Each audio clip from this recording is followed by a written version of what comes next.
E-windshield is an exploration into 4 different things that a windshield could do if it were display coupled with a person getting into a car and using the car in different ways.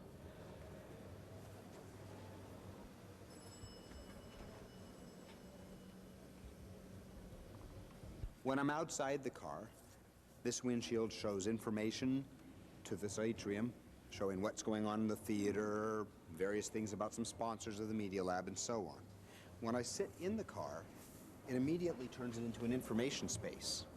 Now, the Media Lab's web page is in front of me, and if I want to find out about anything, I can learn about it by clicking around on the web. As I'm sitting in my car, if I decide to drive,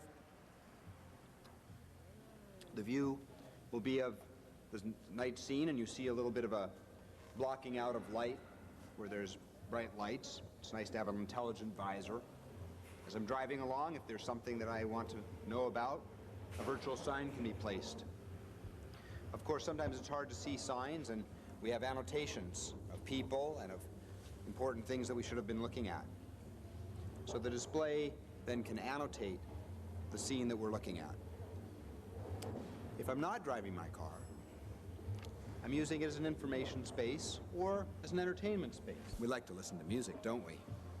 Anyway, this is showing that there's one person in the car, but if there's 2 people in the car, the seats sense that, and as Burleson sits in the car, it'll know that there's another person in the back seat and adjust the sound.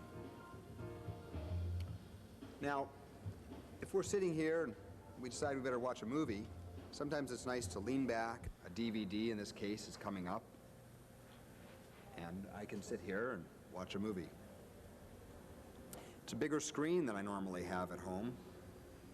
Now, why not repurpose the windshield for other things? We each spend more than an hour a day in a car. In this video, we've talked about several ways that a windshield could be used. When you get into a car, it becomes an information space. You can browse the internet. Also, you can use it as an information space when you're outside of the car. The car is on a street. It becomes part of the street. It tells people about what's going on, and it can be used as advertising if needed.